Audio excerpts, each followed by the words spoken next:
Hello friends, this is Shraddha. I welcome you all on sky classes. जैसे कि हमने बात की थी कि हमारा जो प्रैक्टिस सेट सीरीज है वो आज से स्टार्ट हो रही है। तो मैं आप लोगों के लिए सीडीपी के लिए 15 क्वेश्चंस लेके आई हूँ। आई होप आपको मतलब इससे अपनी प्रिपरेशन का पता चल पाए। आप लोग इन्हें सॉल्व कीजिए और कैलकुलेट कीजिए बाद में कि आपका कितना स्कोर बैठ रहा है। उससे आपको अपनी प्रिपरेशन का पता चल पाएगा। ठीक है, तो चलिए स्टार्ट करते हैं। आज का हमारा जो टॉपिक है, आज जो हमने क्वेश्चंस लिए हैं वो टॉपिक वाइज लिए हैं। जो हमारा टॉपिक है वो है हमारा ग्रोथ एंड डेवलपमेंट, और ये हमारी प्रैक्टिस सीरीज स्टार्ट हो रही है।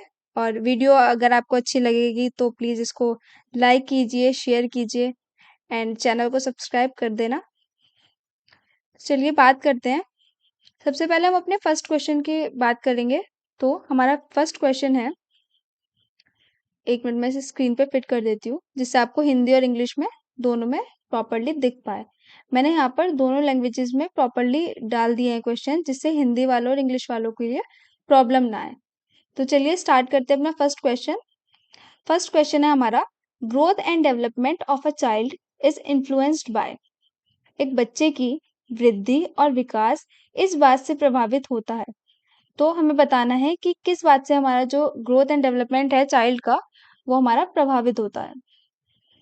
तो सबसे पहले अगर हम बात करें, मैंने ये क्वेश्चन आपको बहुत जोर दे के बोला था क्योंकि ये क्वेश्चंस जो हैं वो आता ही है। मतलब बहुत बार देखने के लिए एग्जाम में ये क्वेश्चन हमें मिला है। तो बात करें तो अगर फर्स्ट हमारा ऑप्शन है हेरिडिटी, देन नेक्स्ट हमारा ऑप्शन है एनवायरमेंट। नेक्स्ट बात करते हैं तो heredity and environment both and none of the above. आनुवांशिकता, पर्यावरण, आनुवांशिकता और पर्यावरण दोनों, उपयुक्त में से कोई नहीं। तो मैंने आप लोगों को बताया था कि जो हमारा डेवलपमेंट होता है, जो हमारा ग्रोथ और डेवलपमेंट होता है, वो किस चीज़ का प्रोडक्ट होगा हमारा? वो हमारा होगा हेरिडिटी एंड एनवायरमेंट बोथ। तो हमारा जो आंसर हो जाएगा, ठीक, वो हमारा आंसर हो जाएगा सी आंसर। ठीक, तो हमारी ये बात हो गई कि जो हमारा ग्रोथ एंड डेवलपमेंट है, वो बच्चे का जो ग्रोथ एंड डेवलपमेंट है वो किस चीज़ से इन्फ्लुएंस्ड होता है? हेरिडिटी एंड एनवायरनमेंट दोनों से। हम ये नहीं बोल सकते सिर्फ हेरिडिटी का रोल है या फिर सिर्फ एनवायरनमेंट का रोल है, ऐसा हम नहीं बोल सकते। जो हमारा प्रोडक्ट है, जो डेवलपमेंट है वो प्रोडक्ट होता है हेरिडिटी एंड एनवायरनमेंट का। सो जो हमारा ग्रोथ एंड डेवलपमेंट होगा बच्चे का, देखो मैंने आपको बताया था कि जो हमारी ग्रोथ होती है वो क्या होती है हमारी, ग्रोथ होता है हमारा नैरो एस्पेक्ट, एंड जो हमारा डेवलपमेंट होता है वो हमारा होता है ब्रॉड एस्पेक्ट। और ये डेवलपमेंट ये जो ग्रोथ होती है ये डेवलपमेंट के ही अंदर आती है। मतलब जो हमारा डेवलपमेंट है वो हमारा ब्रॉड एस्पेक्ट है, और जो ग्रोथ के एस्पेक्ट्स हैं, जितने भी ग्रोथ के पहलू हैं, वो सब डेवलपमेंट के अंदर हमारे आ जाएंगे। तो हमारा ग्रोथ अगर हेरिडिटी से रिलेटेड होता है तो ग्रोथ हमारी एनवायरनमेंट से भी रिलेटेड होती है, और जो हमारा डेवलपमेंट होता है वो भी हेरिडिटी से रिलेटेड तो होता ही है, बट एनवायरनमेंट से भी रिलेटेड होता है। तो हम सिर्फ ये नहीं बोल सकते कि सिर्फ हेरिडिटी रेस्पॉन्सिबल है या फिर सिर्फ एनवायरनमेंट रेस्पॉन्सिबल है। दोनों ही हमारे बराबर रेस्पॉन्सिबल होते हैं। तो ये बात हो गई हमारी। तो नेक्स्ट अगर हम क्वेश्चन की बात करते हैं, नेक्स्ट क्वेश्चन की ओर चलते हैं। नेक्स्ट हमारा क्वेश्चन है, for children in the age group of 2 to 8 years, patterns of development include motor, social, emotional, cognitive and. देखो यहाँ पर क्या हो रहा है, यहाँ पर 2 से 8 साल तक के बच्चों की बात हो रही है। कब से कब तक के बच्चों की बात हो रही है? 2 से 8 साल तक के बच्चों की बात हो रही है।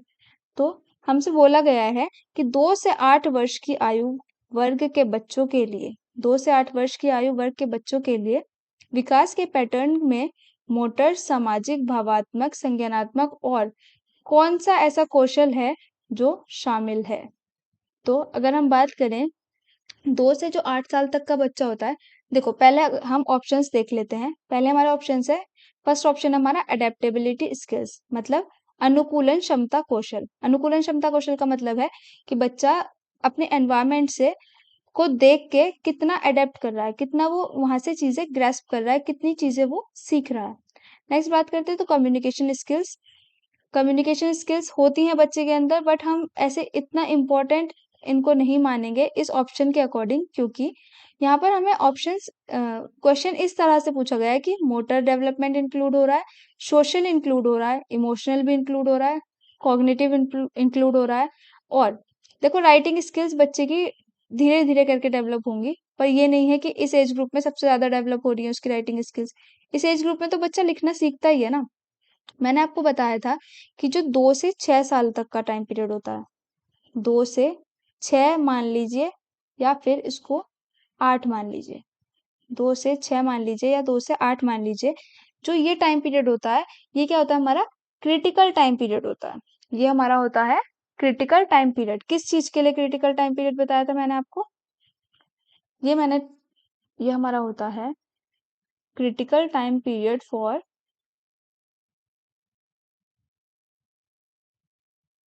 क्रिटिकल टाइम पीरियड होता है ये हमारा। अब मैंने किस चीज के लिए बताया था क्रिटिकल टाइम पीरियड? ये होता है क्रिटिकल टाइम पीरियड हमारा लैंग्वेज स्किल्स के लिए। तो किस चीज के लिए होगा हमारा ये critical time period? Language skills के लिए। मैंने आपको बताया था कि जो 2 से 6 साल तक का बच्चा होता है, उसका जो लैंग्वेज डेवलपमेंट है बहुत ही तेजी से होता है। तो हमारा ऑप्शन सही हो जाएगा भाषा कौशल। 2 से 6 साल तक के बच्चों में देखो मोटर डेवलपमेंट भी बहुत तेजी से होगा, उसका सोशल डेवलपमेंट भी बहुत तेजी से होगा। नेक्स्ट अगर बात करें तो वो इमोशनली भी डेवलप हो रहा होगा। कॉग्निटिव उसका जो इंटेलिजेंस है, मेमोरी से रिलेटेड चीजें हैं, वो भी डेवलप हो रही होंगी। तो और उसके साथ साथ उस इन सब चीजों के साथ साथ क्या डेवलप हो रहा होता है? उसका लैंग्वेज डेवलपमेंट उसका हो रहा होता है। सो ये हमारी बात हो गई, लैंग्वेज डेवलपमेंट उसका बहुत तेजी से होता है। नेक्स्ट अगर हम बात करें तो ये बात हो गई हमारी, सेकंड क्वेश्चन हो गया। कमेंट सेक्शन में मुझे ज़रूर बताइएगा कि इन 15 में से आप लोगों के कितने आंसर सही हुए हैं, क्योंकि ये आप लोगों के लिए बहुत इम्पोर्टेंट है कि आपको आपके आंसर्स जो हैं वो पता लगे कि आप लोगों की प्रिपरेशन कितनी है। क्योंकि आप सभी को पता है अब इतना बहुत ज़्यादा आपके पास टाइम नहीं है एग्ज़ाम में, एग्ज़ाम जो है आपका आने ही वाला है। सो अब नेक्स्ट क्वेश्चन की ओर चलते हैं। नेक्स्ट हमारा क्वेश्चन है, which of the following principle of development is incorrect? इनमें से कौन सा ऐसा प्रिंसिपल है डेवलपमेंट का जो इनकरेक्ट है? देखो मैंने आपको डेवलपमेंट के सारे प्रिंसिपल्स बहुत डिटेल में पढ़ाए हुए हैं। अगर आप लोगों ने मेरी वो वीडियो नहीं देखी है तो आप डेवलपमेंट ग्रोथ एंड डेवलपमेंट वाला जो टॉपिक है उसी में मैंने प्रिंसिपल्स ऑफ डेवलपमेंट कराए हुए हैं, उसका एक अलग वीडियो डाला हुआ है, वो आप लोग देख सकते हैं। तो चलिए बात करते हैं, विकास का निम्नलिखित में से कौन सा सिद्धांत गलत है? There are individual differences in development. विकास में व्यक्तिगत अंतर है। देखो ये मैंने आपको बताया था कि जो विकास होता है हमारा उसमें पर्सन टू पर्सन वेरी करेगा।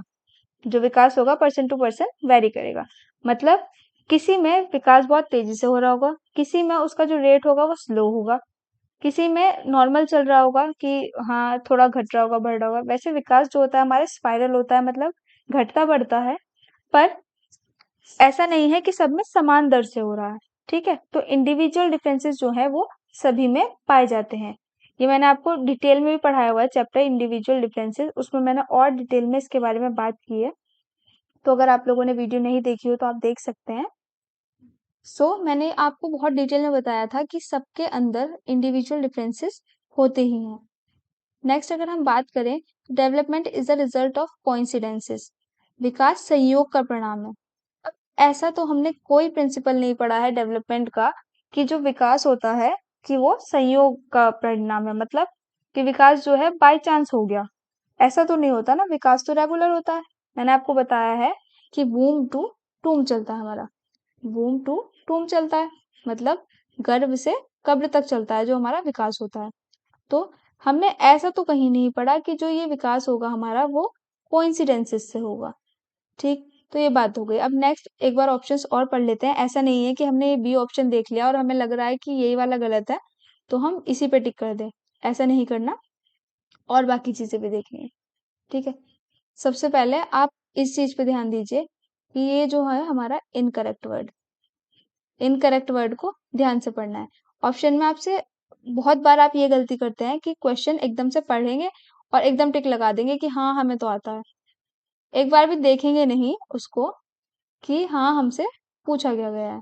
तो ये बहुत बड़ी गलती करते हैं। हमसे पूछा गया है कि कौन सा प्रिंसिपल गलत है, ये नहीं पूछा गया कि कौन सा सही है। आपने क्या करा, पढ़ लिया कि कौन सा पूछा गया है, हम बस इतना पढ़ लिया, विच of the following is the principal of development. आप तो बड़े खुश हो गए कि हमसे डेवलपमेंट का प्रिंसिपल पूछा गया, आप पहली लाइन ही पढ़ी वही सही, आपको ऑप्शन मिल गया और आपने एकदम से टिक कर दिया और घर पे आके खुश भी हो गए, मार्क्स भी ऐड कर लिए कि हाँ ये वाला क्वेश्चन तो हमारा सही है, इसमें तो हमें मार्क्स मिल जाएंगे। पर जब आंसर की आई तो आपने सोचा अरे ऐसा कैसे हो गया, कैसे गलत हो गया है। तो ये इनकरेक्ट जो वर्ड है इसको हमें ध्यान से देखना है। नेक्स्ट अगर हम ऑप्शन की बात करते हैं सी की, तो it is a continuous process, मतलब यह एक सतत प्रक्रिया है। ये भी मैंने आपको पढ़ाया हुआ है कि जो हमारा विकास होता है वो एक कॉन्टिन्यूस प्रोसेस होती है, जो हमारे जन्म से गर्भ से कब्र तक चलती है। मतलब माँ के गर्भ से बच्चे के ये प्रोसेस स्टार्ट हो जाती है और जब तक उसकी डेथ नहीं होती पर्सन की, वो लगातार चलती ही रहती है। सो ये बात हो गई हमारी कि ये एक कॉन्टिन्यूअस प्रोसेस है, तो ये बात भी हमारी सही है। हमसे इनकरेक्ट पूछा है मतलब गलत बात पूछी है, तो ये बात हमारी सही हो गई। इट इज प्रिडिक्टेबल, नेक्स्ट अगर हम ऑप्शन की बात करें तो इट इज प्रिडिक्टेबल, ये बात भी हमारी सही है कि विकास को देख के अनुमान लगाया जा सकता है कि बच्चे बच्चे के विकास को देख के अनुमान यह लगाया जा सकता है कि बच्चा किस दिशा की ओर जाएगा। ठीक, तो हमारी ये बात भी सही हो गई। अब बचा ऑप्शन हमारा बी, डेट इज इनकरेक्ट, मतलब हमसे बी ही पूछा गया है और वो ही हमारा इनकरेक्ट है और हमसे इनकरेक्ट ही पूछा गया है। ठीक, तो हमारा कौन सा ऑप्शन सही हो जाएगा इसमें, इसमें हमारा ऑप्शन सही हो जाएगा बी, क्योंकि हमसे वही पूछा गया है। नेक्स्ट बात करते हैं, तो नेक्स्ट क्वेश्चन की ओर चलते हैं। नेक्स्ट हमारा क्वेश्चन है which of the following plays an important role in the development of moral values in a child. ध्यान से क्वेश्चन पढ़ेंगे। Which of the following plays an important role in the development of moral values in a child, मतलब हिंदी में भी पढ़ लेते हैं एक बार। निम्नलिखित में से कौन सा एक बच्चे में नैतिक मूल्यों के विकास में एक महत्वपूर्ण भूमिका निभाता है, मतलब कौन सी ऐसी चीज है जो बच्चे के अंदर मोरल वैल्यूज डेवलप कर रही है। ठीक है, मतलब इनमें से कौन सी ऐसी चीज है जिससे बच्चे के अंदर जो है वो मोरल वैल्यू डेवलप हो रही है। मोरल वैल्यू समझते हैं, नैतिक विकास उसका हो रहा है, मतलब समाज में कुछ नैतिक मूल्य बनाए गए हैं, तो बच्चा किन चीजों से नैतिक मूल्य मतलब कि क्या चीज सही है और क्या गलत है हमारी। तो समाज में कुछ ऐसी चीजें बनाई गई हैं बच्चों के लिए या फिर बड़ों के लिए भी कि हमारी क्या चीजें सही हैं और क्या चीजें गलत है। तो हमसे ये क्वेश्चन पूछा गया है कि कौन सा हमारा ऑप्शन सही है कि मतलब हम नैतिक मूल्य जिनसे सीख सकते हैं, कौन सी चीजें हैं जिनसे हमें नैतिक मूल्य सीखने के लिए मिलते हैं। पहला अगर हम ऑप्शन पढ़ते हैं तो पहला हमारा ऑप्शन है प्रेयर असेंबली। सुबह सुबह जब बच्चे स्कूल में होते हैं तो असेंबली कराई जाती है। असेंबली में बच्चों को मोरल वैल्यूज के लिए थॉट्स भी दिए जाते हैं, उनसे क्या होता है बच्चे मोरल वैल्यूज सीखते हैं। तो पहला ऑप्शन हमें सही लग रहा है, बट पहला ऑप्शन सही लग रहा है इसका मतलब ये नहीं है कि पहले पे ही टिक कर देना है।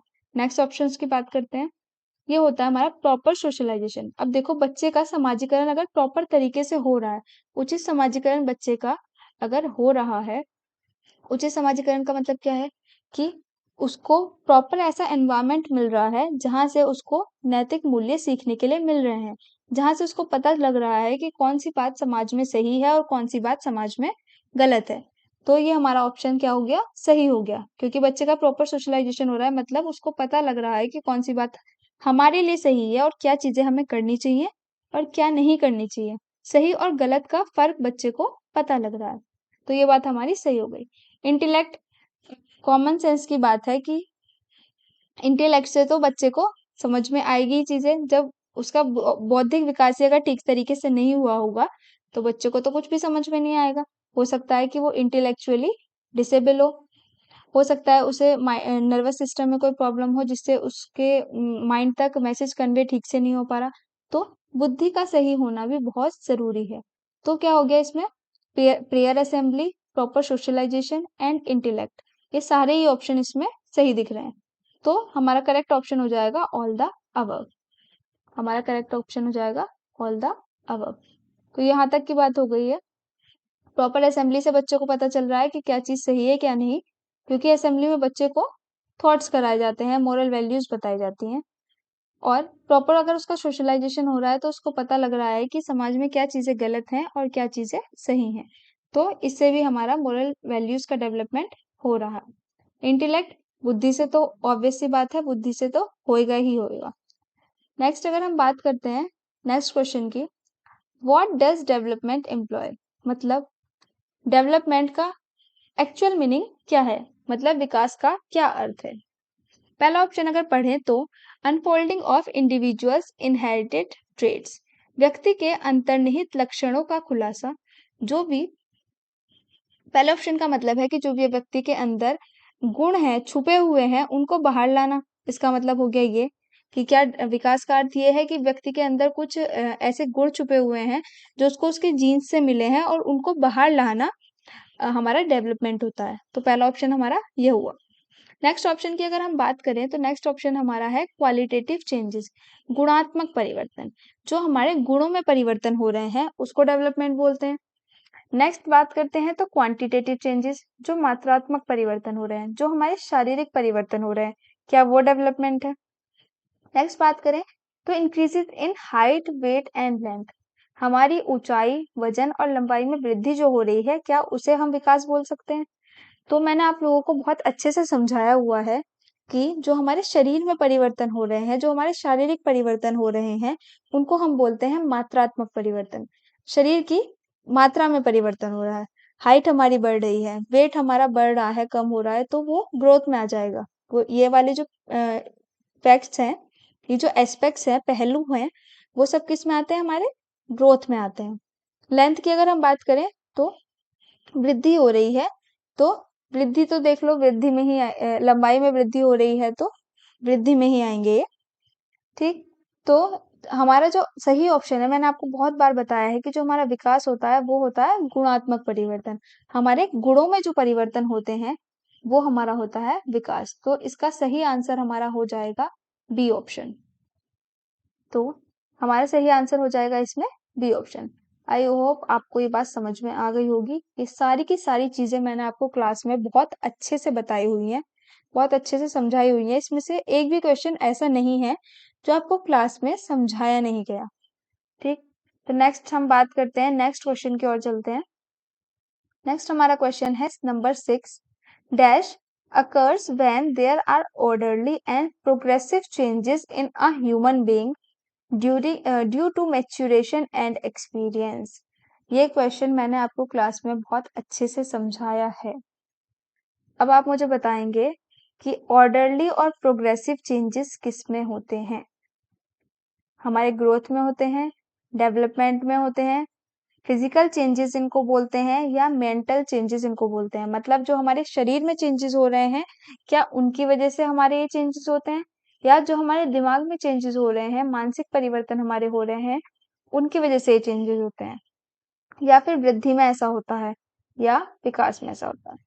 देखो, मैंने आपको एक चीज बताई थी, P O and then P. ये मैंने आपको बताया था, ये मैंने आपको विकास में बताया था कि ये हमारा पीओपी जो होता है, first P represents for progressive, मतलब प्रगतिशील। जो हमारा विकास होता है, इसका सही ऑप्शन हो जाएगा, सही आंसर जो होगा इसका डेवलपमेंट हो जाएगा। पहला जो पी होता है वो रिप्रेजेंट करता है हमारा प्रोग्रेसिव को, दैट इज मतलब जो विकास होता है हमारा प्रगतिशील होता है, कि एक बार जब होना शुरू हो गया तो आगे की ओर बढ़ता ही रहेगा। ऐसा नहीं है कि वो थोड़ा कम ज्यादा हो सकता है, उसकी जो रेट है वो कम ज्यादा हो सकती है, पर जो विकास होगा वो आगे की ओर होगा। ऐसा नहीं है कि एक बार हमारा सामाजिक विकास प्रॉपरली हो गया और फिर उसके बाद हम बच्चों की तरह बिहेव करने लगे, ऐसा तो नहीं होता। हो सकता है कि मेंटल डिसीज हमें कोई ऐसी हो जाए जिसकी वजह से हम ऐसा करने लगे, बट ऐसा तो नहीं होता ना कि हमें एक बार सामाजिक विकास हमारा प्रॉपरली हो गया और हम बड़े हो गए और हम बिल्कुल 2 साल के बच्चे की तरह बिहेव करना शुरू कर दें, तो ये तो नहीं होता। तो दिस रिप्रेजेंट्स कि जो हमारा विकास होता है वो प्रगतिशील होता है, आगे की ओर निरंतर बढ़ता है। और रिप्रेजेंट्स फॉर ऑर्डरली, जो हमारा विकास होता है वो क्रमबद्ध होता है, एक क्रम में हमारा चलता है विकास। ठीक। नेक्स्ट अगर हम बात करें तो नेक्स्ट पी होता है हमारा प्रेडिक्टेबल। पीओपी से मैंने आपको याद कराया था, progressive, orderly and predictable. Predictable मतलब ये अभी हमारा क्वेश्चन पहले आ भी चुका है कि जो हमारा विकास होता है वो प्रेडिक्टेबल होता है, मतलब उसका अनुमान लगाया जा सकता है, उसका अनुमान लगाना संभव होता है। हिंदी में हिंदी के लिए सॉरी, ये फर्स्ट ऑप्शन आपका यहाँ पे वृद्धि आना था, ये गलती से टाइप होने में विकास हो गया है, तो इसके लिए सॉरी। इंग्लिश में हमारा सही लिखा हुआ है, तो आप इसको कंसीडर करें। वैसे भी ऑप्शन जो है वो सेकंड ही ठीक है, विकास, तो इस पे ज्यादा ध्यान भी नहीं देना कि 2 बार विकास कैसे आ गया, वृद्धि कहाँ चली गई। तो जो हमारा 6 का आंसर हो गया वो हो गया हमारा विकास। देखो जब ऑर्डरली और प्रोग्रेसिव चेंजेस की बात आएगी तो वो हमारे विकास में ही होते हैं, ठीक है।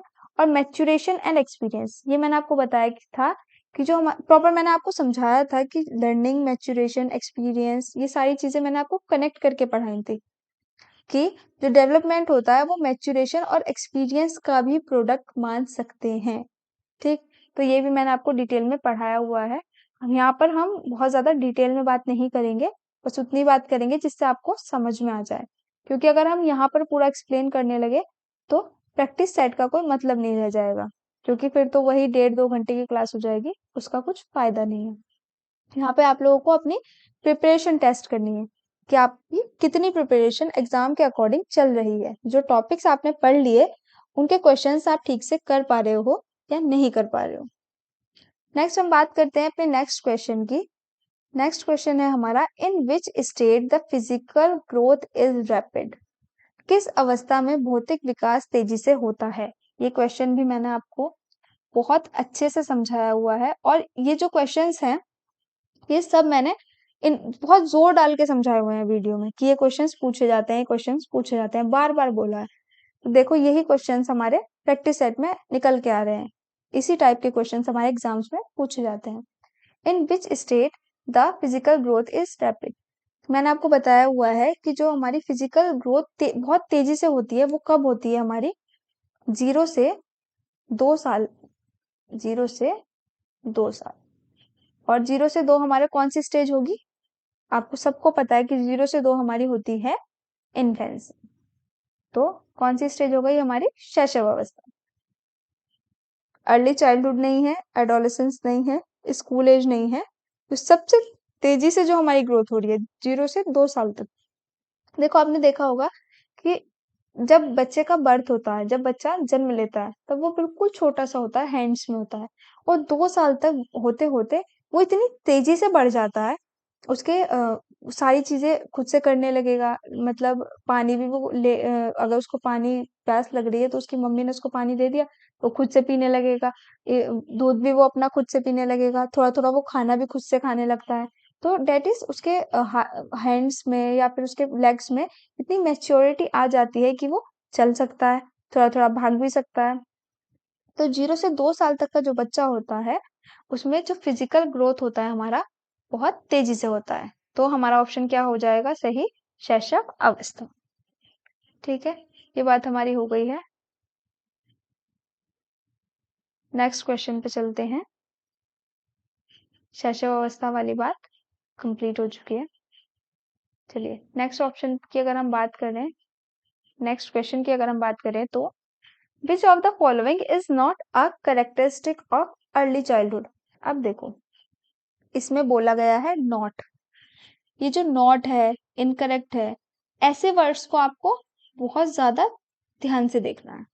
ये जो वर्ड्स है ना, नॉट, करेक्ट, ये आपको ज्यादा मार्क्स कटवाते हैं। जैसे ये हो गया नॉट, ये ऐसे वर्ड्स आपके बहुत ज्यादा मार्क्स कटवाते हैं। आप जल्दी जल्दी में क्या करते हो, ऐसे वर्ड्स को नहीं पढ़ते एग्जाम्स में। और एग्जामिनर अब बहुत होशियार हो गए हैं, वो नॉट जैसे वर्ड, इनकरेक्ट जैसे वर्ड, ऐसे वर्ड्स का यूज क्वेश्चंस में ज्यादा करते हैं। इसलिए ज्यादा करते हैं क्योंकि उन्हें पता है कि बच्चा जल्दी जल्दी में नॉट, ये सारे वर्ड्स जो है ये पढ़ेगा नहीं। वो जल्दी जल्दी क्वेश्चन पढ़ेगा और पहला ही आंसर देखेगा, अच्छा हाँ ये तो करेक्टरिस्टिक होती है, एकदम लगा देगा टिक। तो एग्जामिनर को भी पता है कि बच्चे का दिमाग कहाँ और कितना चल रहा है, तो वो क्या करेगा, ऐसे वर्ड्स देगा आपको, और ऐसे वर्ड्स देकर आपको कंफ्यूज करने की कोशिश करेगा। हमें कंफ्यूज नहीं होना, क्वेश्चन को प्रॉपरली पढ़ना है। कि नॉट जैसे वर्ड्स तो नहीं आ रहा है, या फिर कोई और वर्ड्स तो उसमें नहीं आ रहे हैं ऐसे, जिससे हमारे ऑप्शंस जो हैं वो चेंज हो जाएं, जिससे हमारा जो आंसर है वो चेंज हो रहा हो। देखो, नॉट से हमारा आंसर चेंज हो रहा है। नॉट पूछा गया है मतलब हमसे अपोजिट आंसर पूछा गया है। अब देखते हैं कि कौन कौन सी कैरेक्टरिस्टिक्स होती हैं अर्ली चाइल्डहुड की। देखो, अर्ली चाइल्डहुड मैंने बताया हुआ है, प्री गैंग एज होती है। जो हमारा लेटर चाइल्डहुड होता है वो हमारी होती है गैंग एज, एंड जो अर्ली चाइल्डहुड होती है वो प्री गैंग एज होती है। बच्चा जो है अपने समूह में रहने लगता है, साथी समूह में रहता है वो। तो 7 से 11 साल की जो अवस्था होती है वो यही वाली होगी। बच्चे को लगता है कि मैं बड़ा हो गया, और वो अपने फ्रेंड्स को बुलाना, मतलब फ्रेंड्स बनाने शुरू कर देता है, और ऐसे बड़ों वाली बातें भी करता है। बोलता है अपने मम्मी पापा से भी बोलेगा कि मम्मी मैं तो बड़ी हो गई, मम्मा मैं तो बड़ा हो गया, ऐसे बोलेगा वो बच्चा। तो ये क्या होती है, प्री गैंगेज होती है। नेक्स्ट अगर बात करें अर्ली चाइल्डहुड की कैरेक्टरिस्टिक की, तो अर्ली चाइल्डहुड में क्या होता है, इमिटेशन होता है। अर्ली चाइल्डहुड में इमिटेशन होता है।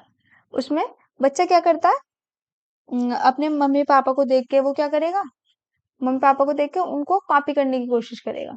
ठीक है, वो उनको कॉपी करके जैसे हो मतलब हो गया 3 से 7 साल का बच्चा क्या करेगा, पापा को अगर ऑफिस जाते हुए देख रहा है तो मम्मी से अपनी बोलेगा ऐसे ही, पापा के मतलब पापा की तरह अपने कपड़े वपड़े पहन के कि मम्मी मैं भी ऑफिस जा रहा हूँ। या फिर अब उसका कोई बड़ा भाई बहन होगा तो वो क्या करेगा, उनको देख के, स्कूल जाते हैं बड़े भाई बहन, तो उनको देख के वो भी बैग उठा के चलेगा कि मैं भी मम्मा स्कूल जा रहा हूँ, मुझे तो स्कूल जाना है। तो ये वाली चीजें होंगी। तो जो होता है हमारा इमिटेशन होता है अर्ली चाइल्डहुड में। नेक्स्ट अगर हम बात करें तो ये क्वेश्चनिंग एज होती है। इस एज में बच्चा क्वेश्चंस बहुत पूछता है कि मम्मी ये कैसे हो गया, ये क्यों हो गया, ऐसे क्या हो गया। तो बच्चा क्या करेगा, बहुत सारे क्वेश्चंस पूछेगा। ठीक, अब नेक्स्ट बात करते हैं। तो ये होती है, ये प्ले एज जो होती है हमारी, अर्ली चाइल्डहुड नहीं होती। और हमसे क्या पूछा गया है, नहीं ही क्वेश्चन में हमसे पूछा गया है कि कौन सी कैरेक्टरिस्टिक हमारी, कौन सी विशेषता नहीं होती है प्रारंभिक बचपन में। तो प्ले एज नहीं होती। प्ले एज जो होती है हमारी वो लेटर चाइल्डहुड को माना गया है। प्ले एज हमारी लेटर चाइल्डहुड को माना गया है, इस एज को हमारी प्ले एज नहीं माना गया। तो हमारा जो करेक्ट ऑप्शन हो जाएगा वो हमारा क्या हो जाएगा, प्ले एज। रीगैंग एज होती है, इमिटेटिव एज होती है, और क्वेश्चनिंग एज होती है। ये क्वेश्चंस बच्चा बहुत पूछता है, पूछताछ की उम्र इसको बोलते हैं। हिंदी में बात करें इमिटेटिव स्टेज को या फिर इमिटेटिव एज को, तो अनुकरणीय आयु। नेक्स्ट बात करें प्ले एज, तो खेलने की उम्र इसको नहीं माना गया है, खेलने की उम्र माना गया है लेटर चाइल्डहुड को। नेक्स्ट हम क्वेश्चन की बात करते हैं, 9th question, what is the age group of early childhood. देखो यही क्वेश्चन पूछ लिया गया, अभी हम जिसकी बात कर रहे थे वही क्वेश्चन हमारा पूछ लिया गया कि what is the age group of early childhood. Early childhood का एज ग्रुप क्या होता है, तो वही होता है हमारा 2 से 6 वर्ष। 2 से 6 वर्ष, या फिर कहीं कहीं 3 से 7 वर्ष भी इसको बोला जाता है। पर 4 से 7 वर्ष हम इसको नहीं बोलते। ये जो प्रॉपर जो होगा वो हमारा 2 से 6 वर्ष ही होगा। ये हमारा ऑप्शन ज्यादा मैच कर रहा है बाकी अदर ऑप्शन से। अगर 0 से 2 की बात करें तो इन्फेंसी हो गया। 0 से 4 की बात, 0 से 4 कोई सा नहीं होता है, 2 से 6 होता है, या फिर 3 से 7 होता है। ठीक, तो अर्ली चाइल्डहुड की स्टेज की एज ग्रुप की बात करें तो इसमें ऐसा कुछ समझने वाला नहीं है, ये मैंने आपको बताया हुआ है। कौन सा हो जाएगा हमारा, 2 से 6 वर्ष। नेक्स्ट क्वेश्चन की ओर चलते हैं। देखो नेक्स्ट क्वेश्चन है हमारा, पूरा एक बार स्क्रीन पे फिट कर लेते हैं इसको। The child begins to form concepts of physical and social reality. This is one of the characteristics of। बच्चा शारीरिक और सामाजिक वास्तविकता की अवधारणाओं का निर्माण करना शुरू कर देता है। बच्चा कब सामाजिक और शारीरिक वास्तविकताओं को निर्माण कब करना शुरू कर देता है, ये किसकी विशेषता है, जब उसका कौन सा विकास हो चुका होता है, जब वो शारीरिक और सामाजिक वास्तविकता को समझना शुरू कर देता है, मतलब उनको रियलिटी मानना शुरू कर देता है। तो ये कौन सी अवस्था होती है। देखो, बच्चा समझ रहा है, बच्चा समझने की कोशिश कर रहा है चीजों को। बच्चा ये समझ पा रहा है कि उसका फिजिकल और सोशल रियलिटी क्या है, मतलब उसका फिजिकल ग्रोथ कैसे हो रही है, वो इन सब चीजों को समझने लगा है, समाज की वास्तविकता को समझने लगा है। अब समाज की वास्तविकता को वो समझने लगा है तो किस चीज से समझ रहा होगा? संज्ञान से समझ रहा होगा, अपने इंटेलेक्ट से समझ रहा होगा। अगर उसका बौद्धिक विकास अच्छी तरीके से हो गया होगा, तभी तो वो समझ रहा होगा कि समाज में क्या चीजें सही हैं और क्या गलत है। ऐसे ही बिल्कुल छोटा बच्चा तो नहीं समझ सकता, उसको तो नहीं पता कि क्या चीजें सही चल रही हैं और क्या गलत चल रही हैं। वो अब शारीरिक और सामाजिक वास्तविकता को समझने लगा है कि क्या रियलिटी है, क्या चीजें सही हो रही हैं और क्या चीजें वास्तविकता में गलत हो रही हैं। रियलिटी में क्या क्या चीजें सही हो रही हैं और क्या गलत हो रही है, ये जब फर्क करने लगा बच्चा, जब वो अंतर करने योग्य हो गया, तो डेट इज उसका जो इंटेलेक्चुअल डेवलपमेंट है वो प्रॉपर हो गया। ये किस चीज की कैरेक्टरिस्टिक होगी, हमारी विशेषता होगी इंटेलेक्चुअल डेवलपमेंट। क्योंकि बच्चा इतना बड़ा हो गया है, इतना मैच्योर वो हो गया है कि वो रियलिटी को समझने लगा है, समाज की वास्तविकता को वो समझने लगा है। तो ये बात हमारी इतनी हो गई। नेक्स्ट अगर हम बात करें नेक्स्ट क्वेश्चन की, तो विच of the following statement is incorrect. देखो अगेन ये वर्ड हमारा आ गया इनकरेक्ट, और ये हमें आ गया कंफ्यूज करने, इनकरेक्ट। तो पढ़ते हैं इनमें से कौन सा कथन जो है हमारा गलत है। देखो, development is a quantitative process, विकास एक मात्रात्मक प्रक्रिया है। ये मैंने आपको बताया हुआ है कि विकास क्या है, गुणात्मक प्रक्रिया है, मात्रात्मक प्रक्रिया नहीं है। बट विकास जो होता है हमारा, ये भी मैंने आपको बताया हुआ है कि विकास में क्वांटिटेटिव और क्वालिटेटिव चेंजेस दोनों होते हैं। विकास में क्वालिटेटिव और क्वांटिटेटिव चेंजेस दोनों होते हैं। सो बाकी ऑप्शंस भी हम पढ़ेंगे। अगर बाकी ऑप्शंस हमें लग रहे हैं कि इससे बेटर है और इससे सही है, तो हम बाकी ऑप्शंस की तरफ बढ़ेंगे, या फिर अगर हमें लग रहा है कि यही वाला गलत है, स्टार्टिंग वाला ही हमें इतना कोई और गलत नहीं लग रहा, इससे सही लग रहे हैं, तो पहले वाले पर ही टिक करेंगे। देखो, इनकरेक्ट पूछा है क्योंकि हमसे गलत ही पूछा है, इसलिए हम इसमें गलत ढूंढने की कोशिश करेंगे। ठीक है, तो चलिए बात करते हैं। क्योंकि ग्रोथ जो होता है हमारा डेवलपमेंट के अंदर ही आ जाता है, तो हो सकता है कि ये वाला हमारा ऑप्शन सही भी हो जाए। तो हम नेक्स्ट क्वेश्चन ऑप्शंस भी हमारे पढ़ते हैं। तो चलिए नेक्स्ट ऑप्शन की अगर हम बात करें, तो education is a goal oriented process. शिक्षा जो है एक लक्ष्य उन्मुख प्रक्रिया है। बिल्कुल सही बात है। जो हमारी एजुकेशन होती है वो गोल ओरिएंटेड प्रोसेस होती है। मतलब जो एजुकेशन होती है उसका एक लक्ष्य होता है। उसका लक्ष्य होता है कि बच्चे का प्रॉपर विकास वो कर सके, प्रॉपर उसको चीजें सिखा सके। तो एजुकेशन का एक लक्ष्य है। तो ये बात हमारी बिल्कुल सही है। जो एजुकेशन है वो हमारी गोल ओरिएंटेड प्रोसेस है। ये बात बिल्कुल सही हो गई। नेक्स्ट ऑप्शन पढ़ते हैं हम अपना third option. Learning is a process of behavioural change. सीखना व्यवहार परिवर्तन की प्रक्रिया है। बिल्कुल सही बात है। जो हमारी लर्निंग होती है, सीखना किसे बोलते हैं, जब हमारे बिहेवियर में उस चीज को अडेप्ट कर लिया हो, उस चीज को समझ लिया हो, हमारे बिहेवियर में वो चीज दिखने लगे, तब हम मान सकते हैं कि हमारी जो लर्निंग प्रोसेस है वो कंप्लीट हो चुकी है। हमने जो पढ़ा है वो वास्तविकता में सीखा है या नहीं सीखा, वो हमारा बिहेवियर हमें बता देता है। अगर वो चीज हमारे बिहेवियर में उतर गई है, हमारे व्यवहार में उतर गई है, तो उसका मतलब है कि वो चीज हमने सीख ली है। तो ये क्वेश्चन, ये हमारा ऑप्शन भी बिल्कुल सही है। और हमसे पूछा है कि गलत कौन सा है, तो हमारा एजुकेशन वाला ऑप्शन बिल्कुल सही जा रहा है, लर्निंग वाला ये ऑप्शन बिल्कुल सही जा रहा है। नेक्स्ट बात करते हैं, growth is a biological process. बिल्कुल सही बात है। जो वृद्धि होती है वो हमारी क्या होती है, एक जैविक प्रक्रिया होती है। देखो अगेन ये यहाँ पर वृद्धि आएगा, ये प्रिंटिंग मिस्टेक है, यहाँ विकास नहीं होगा, ये वृद्धि होगा। इंग्लिश में जो है हमारा बिल्कुल ठीक लिखा हुआ है, growth is a biological process. जो हमारी वृद्धि होती है एक जैविक प्रक्रिया होती है। देखो जो हमारी बॉडी में चेंजेस हो रहे हैं वो बायोलॉजिकली चेंजेस तो होते हैं, तो ग्रोथ हमारी बायोलॉजिकल प्रोसेस होती है। तो इसके अकॉर्डिंग अगर हम देखें तो हमारा फर्स्ट ऑप्शन ही हमें थोड़ा गलत लग रहा है।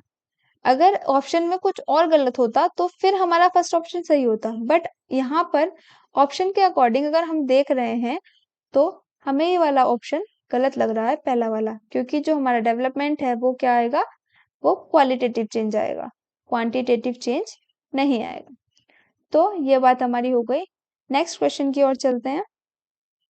नेक्स्ट क्वेश्चन है हमारा, development is a never ending process. This statement is related to which principle of development. देखो फिर से डेवलपमेंट के प्रिंसिपल पे क्वेश्चन हमारा आया है कि जो हमारा डेवलपमेंट होता है, विकास कभी न रुकने वाली या कभी न खत्म होने वाली जो होती है प्रक्रिया होती है, तो ये किस प्रिंसिपल को फॉलो करेगा, किस प्रिंसिपल से ये बात मैच करेगी। प्रिंसिपल ऑफ कॉन्टिन्यूटी, निरंतरता का सिद्धांत कि विकास कभी नहीं रुकता, मैंने आपको पढ़ाया था निरंतरता के सिद्धांत में विकास कभी नहीं रुकता। Process of integration, principle of integration, एकीकरण का सिद्धांत, अंतःक्रिया का सिद्धांत या अंतर संबंध का सिद्धांत। ये सारे सिद्धांत मैंने आपको डिटेल में पढ़ाए हुए हैं। तो विकास कभी नहीं रुकता, डेट इज वो कंटिन्यू चल रहा है, जो उसकी प्रोसेस है वो बिल्कुल लगातार चल रही है।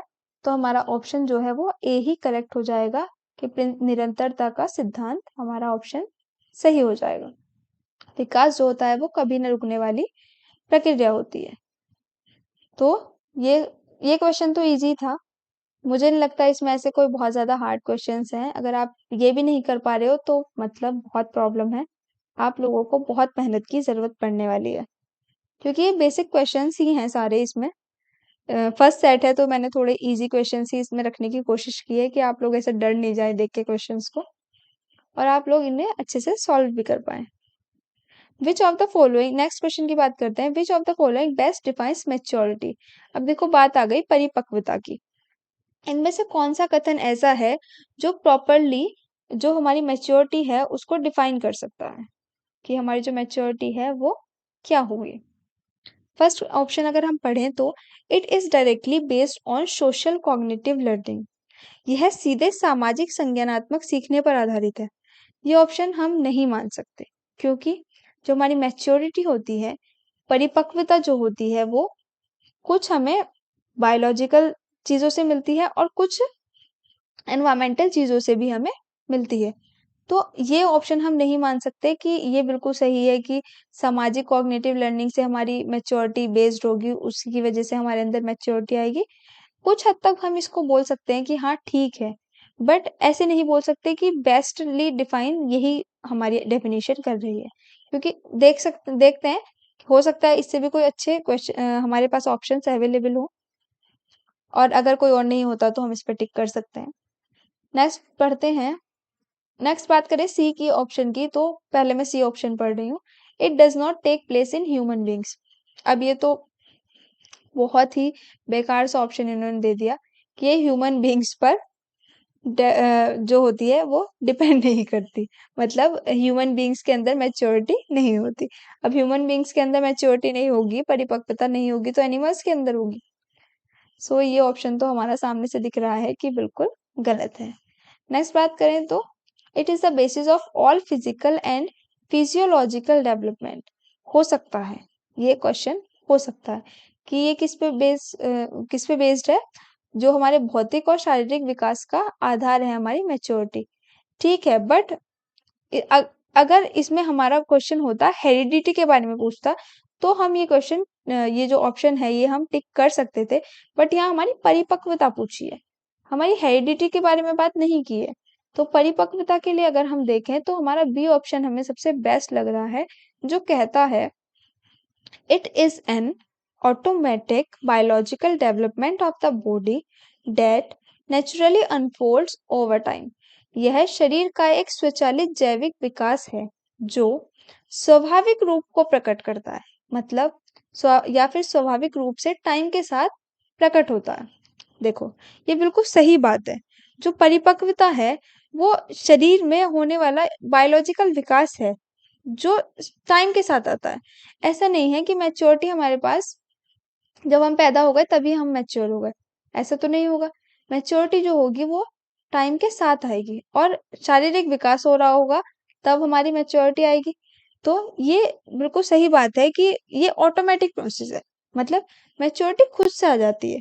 देखो जैसे बच्चा बिल्कुल छोटा होगा तो उसके हैंड्स भी होंगे, लेग्स भी होंगे, बॉडी पार्ट्स तो उसके सारे होंगे, बट वो चीज़ों को पकड़ तो नहीं पाता, वो लिख तो नहीं पाता जब वो पैदा होता है, वो चल तो नहीं पाता। तो दैट मीन्स उसके जो बॉडी पार्ट्स हैं उनमें उतनी मैच्योरिटी नहीं है, वो उतने मैच्योर नहीं हुए हैं अभी कि वो ये सारी चीज़ें कर पाए। तो वो क्या होगा, उसके अंदर बायोलॉजिकल प्रोसेस हो रही होंगी, बायोलॉजिकली उसका डेवलपमेंट होगा धीरे-धीरे बच्चे का।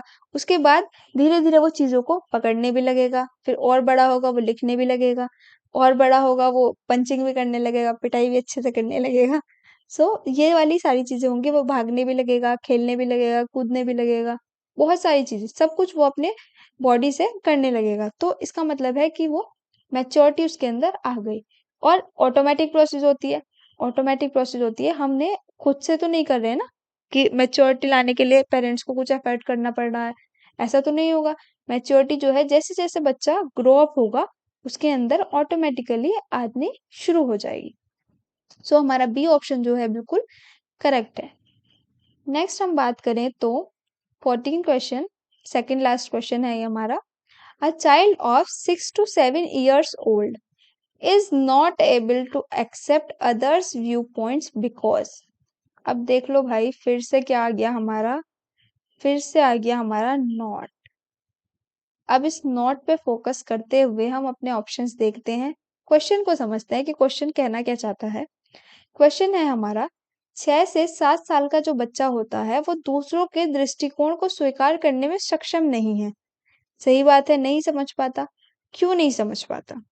इसमें हमसे पूछा गया है कि वो समझ नहीं पाता, हमें भी पता है कि नहीं समझ पाता, तो क्यों नहीं समझ पाता? पहला ऑप्शन है कि वो बहुत ज़्यादा यंग है इसलिए नहीं समझ पाता। दूसरे ऑप्शन की बात करें तो ईगोसेंट्रिक, वह अहंकारी होता है इसलिए नहीं समझ पाता। सेकंड लास्ट मतलब थर्ड की अगर हम ऑप्शन की बात करें तो he is not intelligent, intelligent नहीं होता। और डी ऑप्शन की अगर हम बात करें तो वो कल्पनाशील है। चलिए एक-एक करके इन ऑप्शंस को समझते हैं। देखो, ही इज़ टू यंग, ठीक है वो यंग है, तो इसकी वजह से क्या? इसकी वजह से हम ये बोल देंगे कि वो दूसरों की बात समझ नहीं रहा? नहीं बोल सकते। ही इज़ नॉट इंटेलिजेंट, अच्छा बच्चे बुद्धिमान ही नहीं होते? ये किसने कह दिया भाई? बच्चे तो लिटिल साइंटिस्ट होते हैं। जीन पियाजे कहते हैं हमारे कि बच्चे जो होते हैं वो लिटिल साइंटिस्ट होते हैं। बच्चे तो उनके दिमाग में तो एक अलग ही दुनिया चल रही होती है। तो बच्चे बुद्धिमान तो होते हैं, ऐसा तो हम बिल्कुल भी नहीं बोल सकते कि बच्चे बुद्धिमान नहीं होते। नेक्स्ट बात आ गई, ही इज इमेजिनेटिव, वो इतना इमेजिनेटिव होता है क्या? वो कल्पना मतलब अपनी कल्पना में ही खोया रहेगा इसलिए वो दूसरों की बात नहीं समझेगा? ये गलत बात है। कल्पना शक्ति 6 से 7 साल के बच्चे में उतनी डेवलप नहीं होती जितनी 7 से 11 साल के बच्चे में होती है। वो 7 से 11 साल तक का जो बच्चा होता है वो अमूर्त चीजों के बारे में ज्यादा सोच पाता है। तो ये बात भी हम नहीं बोलेंगे। बी ऑप्शन हम बोल सकते हैं, बी ऑप्शन हमें थोड़ा सा सही लग रहा है, that is he is egocentric. मैंने आपको बताया था जब इसकी कैरेक्टरिस्टिक्स बताई थी, एज वाइज मैंने कैरेक्टरिस्टिक्स बताई थी, स्टेजेस हमने पढ़ी थी, तब मैंने बताया था कि जो 6 से 7 साल तक का बच्चा होता है वो ईगोसेंट्रिक होता है। मतलब अपने अपने आप में ही खोया रहता है, अपने खुद से बातें करेगा, खुद की बातें सुनेगा, दूसरों की बातें वो कम सुनता है, मतलब कम ध्यान देता है। ऐसा नहीं है कि उसको दूसरों की बातों से फर्क नहीं पड़ रहा, बट वो ईगोसेंट्रिक होता है, उसे लगता है कि मतलब मैं सही हूँ। ठीक, तो ये हमारा इसमें सेकंड ऑप्शन करेक्ट हो जाएगा। वो दूसरों की बात सुनना ही इसलिए नहीं चाहेगा क्योंकि उसे लगता है कि मैं सही हूँ, मेरी बातें बिल्कुल सही हैं। क्योंकि उस टाइम बच्चा थोड़ा-थोड़ा बड़ा हो रहा होता है, तो वो समझता है कि मेरी बातें सही हैं। तो इसी वजह से वो दूसरों का व्यू पॉइंट जो है वो एक्सेप्ट नहीं करेगा। वो सोचेगा कि मैं सही हूँ, बल्कि उसका कोई फ्रेंड भी अगर बोल रहा होगा, ये ऐसे नहीं ऐसे होगा, तो बच्चा कहेगा नहीं ऐसे नहीं ऐसे ही होगा, जैसे मैं कर रहा हूँ। तो वो बच्चा क्या होता है, थोड़ा-सा ईगोसेंट्रिक होता है। नेक्स्ट देखो फिर से डेवलपमेंट की बात आ गई है। The meaning of development is, development का मीनिंग क्या होता है? प्रोग्रेसिव सीरीज ऑफ चेंजेस, सही बात है। परिवर्तनों की प्रगतिशील श्रृंखला, बिल्कुल सही बात है। Progressive series of changes as a result of motivation, प्रेरणा के परिणाम स्वरूप परिवर्तनों की प्रगतिशील श्रृंखला, ठीक है कह सकते हैं। नेक्स्ट बात करें तो progressive series of changes as a result of motivation and experience. Motivation और एक्सपीरियंस से, ठीक है, समझ सकते हैं, हो सकता है। Series of changes as a result of maturation and experience, ये क्वेश्चन मैंने आपको पहले अभी अभी थोड़ी देर पहले ही बहुत आराम से पढ़ाया है कि जो हमारा डेवलपमेंट होता है वो मैच्योरेशन और एक्सपीरियंस का प्रोडक्ट होता है। मैच्योरेशन और एक्सपीरियंस, ऐसे जो ऑप्शंस होते हैं आपको बहुत कंफ्यूज करेंगे एग्जाम में। देखो, एक्सपीरियंस आ गया, मोटिवेशन आ गया, आप सोचोगे मैच जल्दी जल्दी में पढ़ा नहीं मोटिवेशन को, मैच्योरेशन पढ़ लिया और लगा दिया टिक, गलत हो जाएगा। तो मोटिवेशन नहीं, यहाँ भी मोटिवेशन नहीं। देखो, मोटिवेशन से डेवलपमेंट थोड़ी होता है, डेवलपमेंट तो एक नेचुरल प्रोसेस है, वो नेचुरली प्रोसीड हो रहा है। एक्सपीरियंस और मैच्योरेशन का एक सीरीज होती है, एक श्रृंखला होती है जो हमारा डेवलपमेंट प्रोसीड करती है। ठीक, तो ये यहाँ तक की बात हो गई है, इसमें हमारा डी ऑप्शन जो होगा वो बिल्कुल सही हो जाएगा। अब यहाँ तक की बात हमारी हो गई है, ठीक है। अब आप लोगों देखिए, आप लोगों के जो कितने क्वेश्चंस इसमें से 15 में से आउट ऑफ 15 आप लोगों के कितने क्वेश्चंस सही हुए हैं। इनसे आपको पता लग जाएगा कि आपकी कितनी प्रिपरेशन है, कितने पानी में आप लोग हैं अभी, और आपको कितना पढ़ाई करने की ज़रूरत है। और मुझे कमेंट सेक्शन में अपना अपना स्कोर ज़रूर बताएं। ठीक, तो ये बात हो गई। Thank you for watching. Like share subscribe आप प्लीज़ कर दीजिएगा। बहुत इंपॉर्टेंट वीडियो है और बहुत हेल्पफुल वीडियो है। मतलब मैंने इसमें सारे ऐसे क्वेश्चंस रखे हैं जो एग्जाम्स में आए हुए हैं। एक भी क्वेश्चन इसमें मैंने ऐसा नहीं रखा जो एक्स्ट्रा डाल दिया हो। एक्स्ट्रा क्वेश्चन एक भी नहीं था इसमें, सबके सब क्वेश्चंस किसी ना किसी एग्जाम में आए हुए ही हैं। तो ऐसा कुछ नहीं था इसमें जो एक्स्ट्रा डाला हुआ हो। बस ये इतनी सी बात थी। आज का जो हमारा सेशन है वो यहीं कंप्लीट होता है। ये एक आप लोगों के लिए प्यारा सा थॉट है, that is just believe in your self, you will definitely succeed one day. ठीक, अपने आप में विश्वास रखो और हार्ड वर्क करते जाओ। ऐसा नहीं हो सकता कि आप जो है वो मंजिल की तरफ अपनी ना बढ़े, आप सक्सीड ना हो, ऐसा तो हो ही नहीं सकता। बट अपने आप में विश्वास रखने की जरूरत है। विश्वास रखना है, ओवर विश्वास नहीं रखना, ओवर कॉन्फिडेंस नहीं रखना है। सो बस ये इतनी सी बात थी, आज के क्वेश्चंस थे। आप लोगों को इसकी जो पीडीएफ है वो आप मुझे कमेंट सेक्शन में बता दीजिएगा, अगर आप लोगों को चाहिए तो मैं ये पीडीएफ आपकी टेलीग्राम चैनल पे डलवा दूंगी। और स्काई कंपटीशन क्लासेस को सब्सक्राइब कर लीजिएगा और प्लीज़ इस वीडियो को ज़्यादा से ज़्यादा शेयर कर देना, क्योंकि जो भी बच्चे हैं हमारे, जो भी प्रिपरेशन कर रहे हैं सीटेट के लिए, उन सब लोगों को समझ में आ जाएगा कि उनकी कितनी प्रिपरेशन हुई है और कितनी अभी उनको और करनी है। ठीक है, तो बस ये इतनी सी बात थी। आज से डेली आप लोगों के लिए जो ये प्रैक्टिस सेशन की सीरीज है वो अपलोड करा दी जाया करेगी। आप लोगों को पता चलता रहा करेगा कि आपकी कितनी प्रिपरेशन हो रही है और कितनी आप लोग अभी बाकी है करनी। और आप लोग मुझे बता दीजिएगा कि आप लोगों को मिक्स्ड क्वेश्चंस चाहिए या फिर डेली आपको टॉपिक वाइज क्वेश्चंस चाहिए, वो मैं उसके अकॉर्डिंग आप लोगों को प्रोवाइड करा दूंगी। सो बस ये इतनी सी बात थी। Thank you for watching.